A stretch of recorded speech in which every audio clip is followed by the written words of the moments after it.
for all Ugandans. And that is in Nambole on the 27th of September. God will deliver you from the spells of your enemies and the powers of witchcraft. In Jesus' mighty name. Say amen.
Up next on UBC, brought to you by Airtel, the smartphone network.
A very good evening to you all and welcome to News Tonight. It is Wednesday, the 25th day of September 2019. First though, let's have a quick look at our top stories.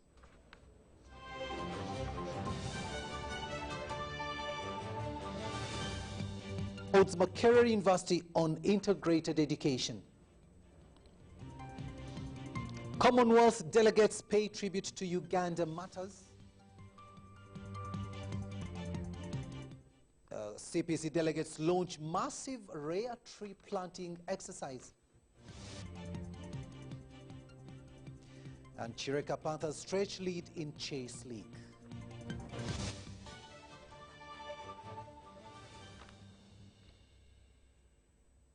Hello there and welcome once again on Sign Language. As usual, it is Mogalo Mohammed and I am Edward Rukidi Kijanangoma. Now, university academicians and scholars have been thanked by President Yoweri Museveni for embracing integrated education that focuses on research, innovation, value addition of products. The President noted that this would in turn help to churn out people who are needed in the job market. The President was this afternoon speaking at the inaugural launch of Makerere University Agricultural Week at Freedom Square in Makerere University. Mr. Museveni, who toured various exhibitions showcasing several value-added agricultural products and innovations, hailed the scholars for being inquisitive and thinking right to develop the nation. The President hailed Makerere University Vice-Chancellor Professor Barnabas Nawangwe for encouraging students to prioritize research and innovation at the university instead of only theoretical courses. Mr. Museveni informed innovators that he would set up a conference with them in Entebbe mid-next month to discuss how government can support each of their innovations. State Minister for Higher Education, Dr. John Chrysostom Muyingo, thanked President Museveni for his continued support and love to university education in the country. The Vice-Chancellor, Nawangwe, thanked President Museveni for the continued support to the university project through the Presidential Initiative on Science, Technology and Innovation. Makerere University Council Chairperson, Mrs. Lorna Magara, noted that the exhibition showed that Makerere University was steadily transitioning to research-led institution and contributing to agricultural development. She noted that the agricultural development program in the university sought to improve its agricultural output, food security, and improve the agricultural value chain.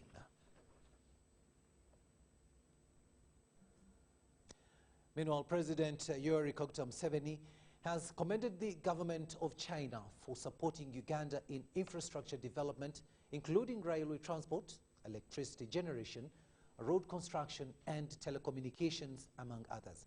The president made the remarks last evening at celebrations marking the 70th anniversary of the founding of the People's Republic of China at Africana Hotel here in Kampala, where he was chief guest.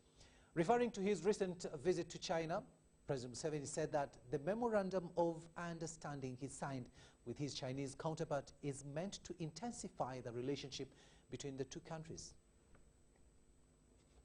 It is now the second biggest economy in the world, and it is still growing. So, we must congratulate the communists of China for the three things. First, liberating their country. Secondly, supporting us. But thirdly, also skillfully building their economy. Even when China was still not developed, in 1964, when the Prime Minister Zhou Enlai visited East Africa, he extended support to us, to Africa, by offering to build the railway from Tanzania to Kapirimposhi in Zambia, which was to enable Zambia beat the blockade by the regime, the white regimes of Southern Africa. Because at that time Zambia was surrounded by Rhodesia of Ian Smith, by the Portuguese in Mozambique, by the Portuguese in Angola, by the racists in South Africa, so that's why it is called the Uhuru Railway. I think that's what it is actually called, Uhuru Railway, the Railway of Freedom. But I must congratulate the Communist Party of China. Apart from liberating their country, apart from supporting us, they have skillfully built the economy of China.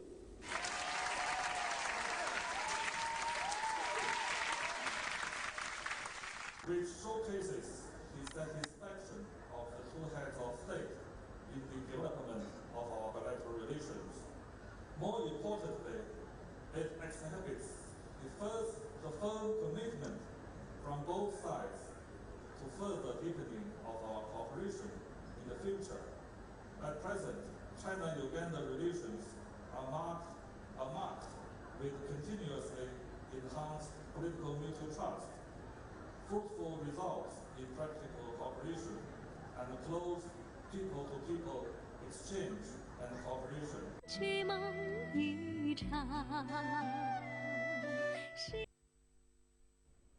President Yoweri Museveni there, of course, commending the relationship between Uganda and China, but also for the support that China renders not only to Uganda, but Africa in general. Now, the increasing lack of capacity to handle sensitive matters and understaffing of the judiciary is one of the major causes of the increasing case backlog in courts. Now, this was revealed in the annual report released by the Center for Public Interest Law for the year 2018, and the report was launched at Mestil Hotel in Kampala, where our reporter Docas was and found this report. The annual report of the year 2018, released by Center for Public Law on the performance of courts in the country, Mukono High Court and Magistrate Court were ranked as the worst overall performing court. The report also indicates that there is lack of capacity in handling sensitive cases like political cases, rape and defilement, which has led to case backlog. For example, defilement cases, the way you treat a witness needs some sensitivity. You need to, when the witness is, the person who has been defiled is a 5-year-old girl who has been defiled by her uncle, by her father. It needs to be very, very sensitive. There is no such a thing as a sensitive case.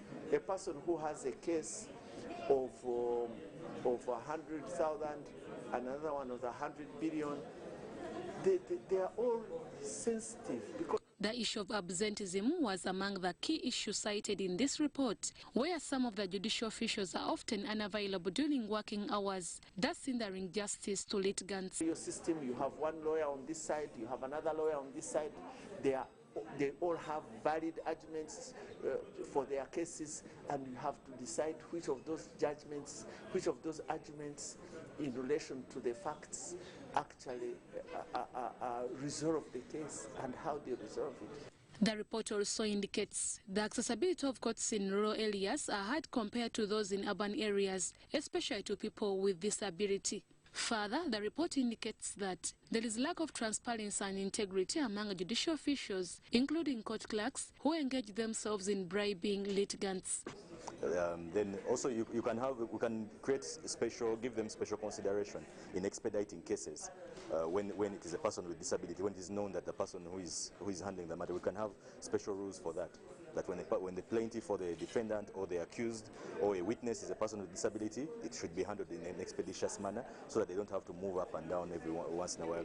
In the concluding mark to curb such incidences, there is need to increase on staffing of judicial officers, capacity building by introducing refresh courses to judicial officials, among others. Use other forms of technologies that can enable assistive, we call them assistive devices. They enable persons with disabilities communicate better or listen. I would recommend introducing technology as through electronic filing, which has already been introduced. We're already making progress. In fact, I suspect next year's report will have that as a lesser issue, because already there is some progress being made in that area. Kabarole High Court and Magistrate Court was ranked as the best performing court. However, Mukono High Court and Magistrate Court was ranked as the worst overall performing court. Some courts and judicial officials, including Chief Justice Katrina Magunda, who performed extremely, were rewarded. I'm Nama Monde Deborah and Gloria Guitabinji reporting for UBC. Gloria Namamonde, thanks so much for that report there. Now, the government of Uganda, with the aid of the Ignatius Kangave Musazi Foundation, has organized a memorial week for one of the greatest heroes of the country for his struggle towards Uganda's independence. Inaugurating the memorial week at the Media Center here in Kampala, the second Deputy Prime Minister, Alhaji Kirunda Chivaidinda, said this is meant to bring out the different aspects of Musazi and his deeds for the young people to carry on his legacy. As Uganda prepares to commemorate the 57th Independence Day on 9th day of next month, government and Ignatius Kangave Musazi Foundation are to celebrate and recognize this hero who was a forerunner of Uganda's freedom. Musazi started his struggle for Uganda's independence when he left his inspector of schools job in the colonial administration and concentrated on helping African farmers oppose the unfair trade terms, especially for cotton. He formed the Uganda Africa Farmers Union to coordinate farmers in mobilization and advocacy, which resulted into the 1949 Buganda riots. Musazi, born from Nakaseke, organized gatherings of people highlighting to them the bullish nature of the colonialists, which attracted a 3-year sentence in jail.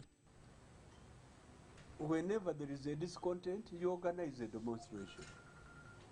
So, there was he organized a demonstration, the first ever since the British took over control of Uganda. And the police station was at the present Bank of Uganda, where it is situated. Now, they got very much jittered, and the policemen released the guns and killed one of his comrades. During his struggle, Musazi led various demonstrations against colonial rule. He was arrested for over 37 times as he fought for freedom, equality, human rights, and dignity. Then he reasoned that when you organize anything, a trade union, to improve your conditions, you are imprisoned. When you fight for your good, to process for a better price of your crops, you are imprisoned. Now, I think the only strategy is let's form a party so that we get rid of these all Europeans, so that we can plan our own life. So he founded the Uganda National Congress. Ignatius Kangave Musazi's Memorial Week is organized under the theme Keeping Musazi's Legacy Alive, Growing Patriotism in the Youth. Examples preserved in your country. There's a tendency, because the youth are not wrong, because they are taught by their mothers even how to talk. So their experience is limited unless these things are brought up, and unfortunately they are not even part of our curriculum. The week will include fundraising for an institute to be named and managed in memory of I.K. Musazi. Leadership and mindset change, because I.K. Musazi accommodated across all regions, ethnicity, class, and religion. He respected all political and cultural leaders and institutions in the whole of this country. I.K. Musazi was born in August 8, 1905, to Gombola Musazi.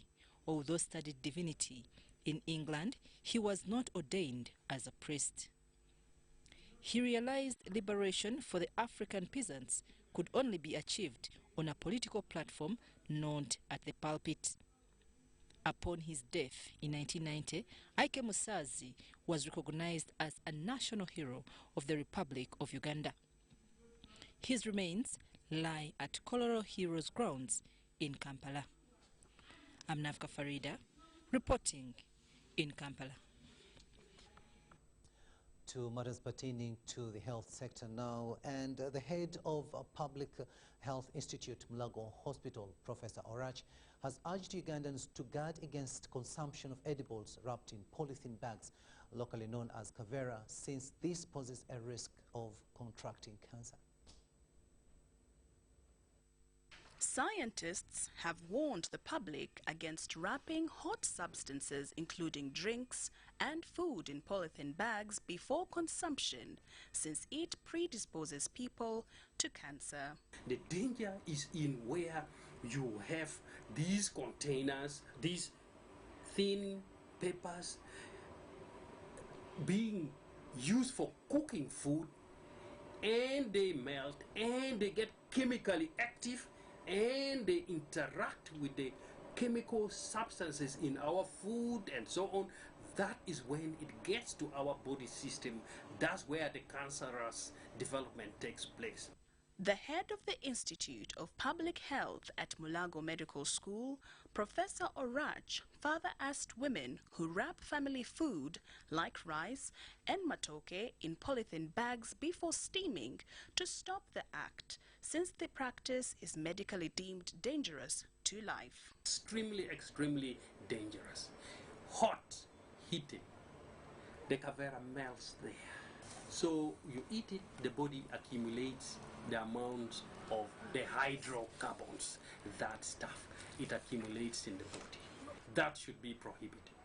Yes, it looks beautiful and modern, but its beauty can be life-threatening. For UBC News, Pathias Karikona and Lorraine Masika Kazimoto reporting from Mulago Medical School.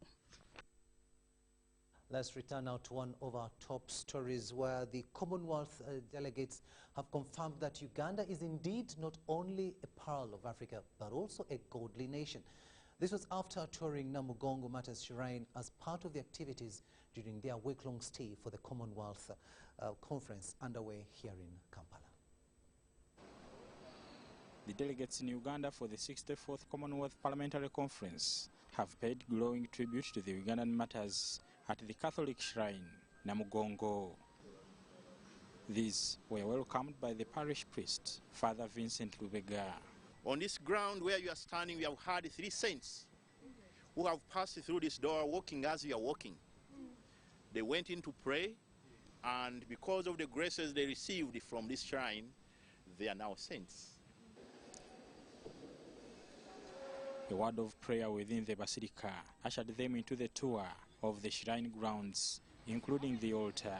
That heart depicts the African heart, traditional heart. And that's the place we use as the altar on the 3rd of June.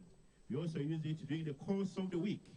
Delegates were deeply inspired by the faith of the 45 young men who converted to Christianity between 1885 and 1887 to the annoyance of the then Kabaka Mwanga II of Buganda. Also a good gesture when you look at the Uganda Matters who sacrificed their life, Christ. As leaders, we need to sacrifice our lives to our people whom we serve. It's a sign of service. For me, that is an example of the courage that we need to live in accordance and in alignment with our convictions and in alignment with our values. And it is for the continent of Africa, that is the example and the lesson, that we should not abandon our faith. I'm so happy that the Commonwealth delegation members have visited Namugongo. From my impression, after narrating to them the story of the Uganda Matters and the important bits about this place and how much it has touched the people's faith, they have agreed that they have gone back changed, renewed in their faith, especially those who are Catholics and Christians, and those from other faiths. Later, the delegates toured Uganda Matters University and planted trees as a climate change mitigation gesture. But you must know that the dreams of all member countries of the Commonwealth are in those trees, the same way that your dreams and visions are there. But above all, the dreams and ideals of a united, developed, prosperous Africa must be planted once more. The Vice President, Edward Kwanuka II, welcomed the guests at the Equator, situated in Kayabwe, along Masaka Kampala Road.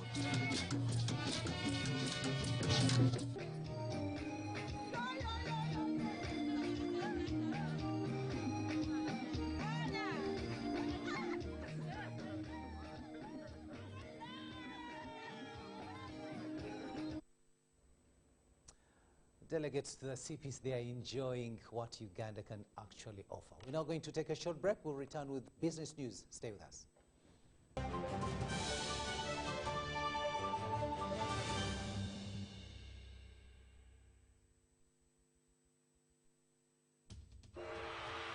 Ladies and gentlemen, welcome to the Pain Arena. Introducing on the right corner, Mr. Action, the reigning heavyweight champion in the ring against the Headache, the #1 contender. And the bell rings. Headache charges forward with a steady right and a left hook. Action dodges. He misses out with an inch. Wait a minute. Mr. Action launches back with a kick. The final blow. He is out.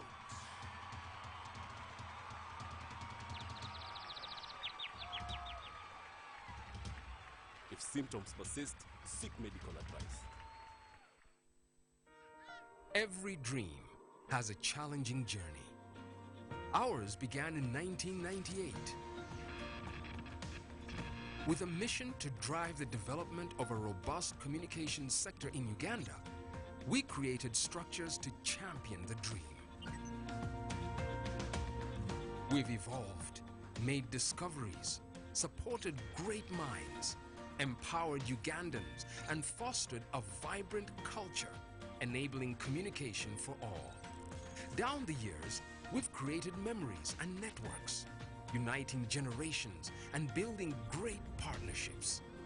Together, we can go even further. UCC, celebrating 20 years of achievements. My first 4G smartphone from Airtel is back. It's bigger, better, and comes with 5 GB free data per month for 3 months. At only 200,000 Uganda shillings, enjoy fantastic features on the phone, like the face unlock feature, long battery life. Mwana, ka volume keko. Live your life in 4G with my first 4G smartphone at only 200,000 Uganda shillings and get free 5 GB data every month for 3 months. Visit the nearest Airtel shop, dial *175*9# to enjoy free data. Airtel, the smartphone network. Does heartburn stop you from eating the things you love? Eating too fast, alcohol or spicy food can trigger acidity, heartburn, indigestion or flatulence. Your best bet is Better Cool. Better Cool works fast to relieve acidity, heartburn and indigestion. Trust Better Cool. Enjoy life. If symptoms persist, seek medical advice.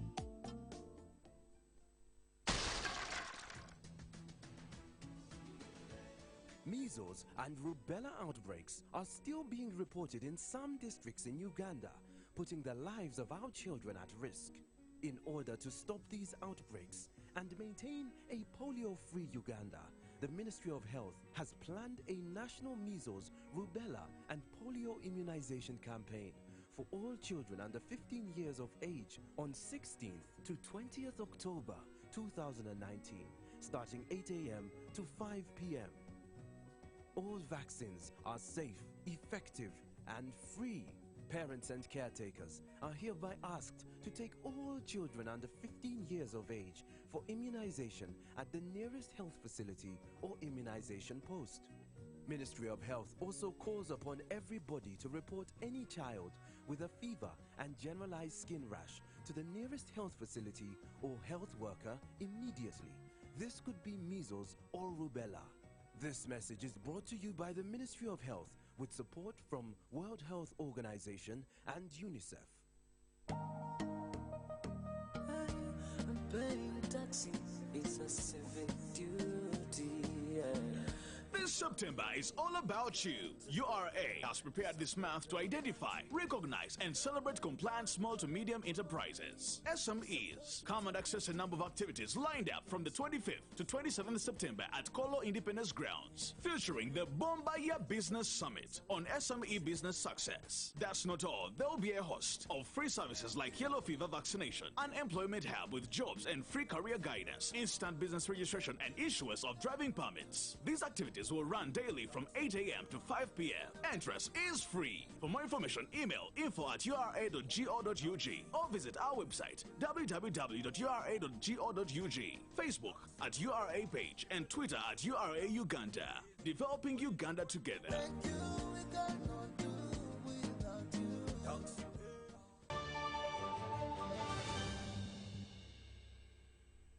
Welcome back from that short break, and this is News Tonight here on UBC TV. Let's have a look now at what's happening in the world of business. And Uganda Revenue Authority Taxpayers Appreciation Week events have kicked off at Kolola Independence Grounds in Kampala.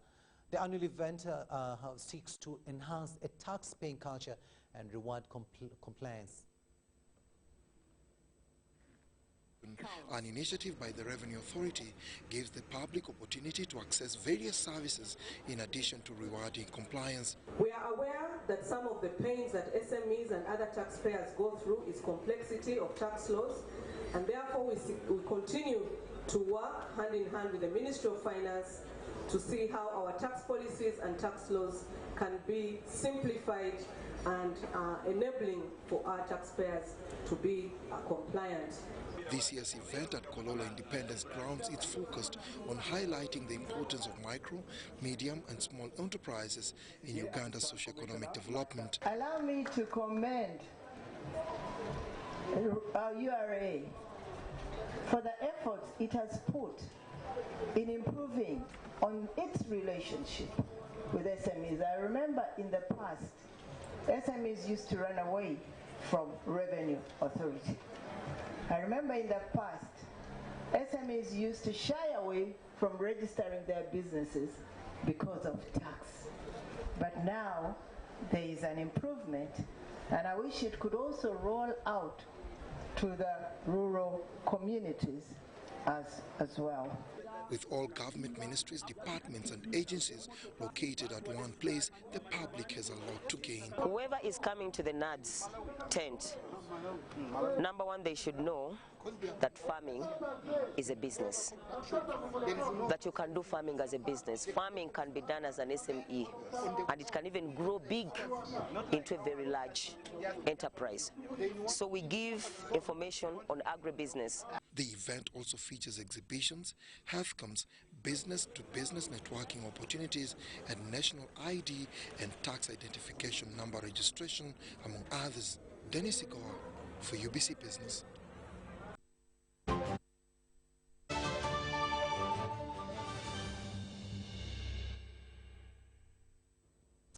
Sports news now, and Uganda Olympic Committee President William Blake has said the UOC will continue in its role of improving sports personalities' abilities through various avenues. Let's get more in this report. Uganda Olympic Committee is hosting a 3-day athletics for development basic coaches workshop that aims at instilling methodology to coaches.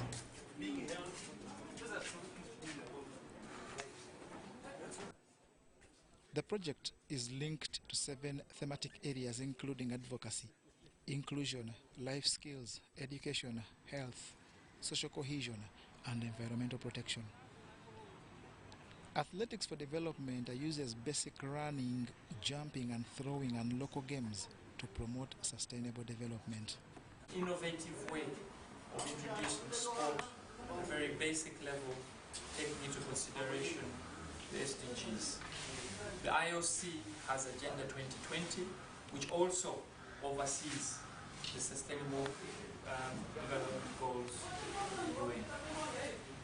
And this is very, very important because it will give you the basics that you can also take to your national federations.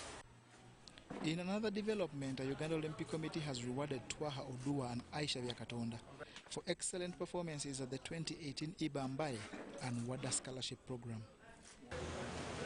This money is for scholaristic materials, is to help them in school, and it should be able to help them with fees and whatever it is. So I expect this money to be used in the schools for the young athletes. This project involves both physical and intellectual activity at the Francis Were Olymp Africa Youth Center in Busia and attracted 20 participants in various gigs.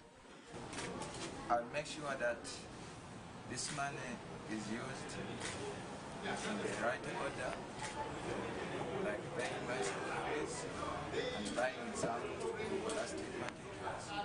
The project also targets educating on dangers of banned substances, testing knowledge of Olympic values, promotion of computer literacy, and identifying best sports for the youth. John Barnes, Sendam, reporting. And that sports report brings us to the end of News Tonight. Our next bulletin will be at 10 p.m. But up next here is Initiative Africa. See you at 10.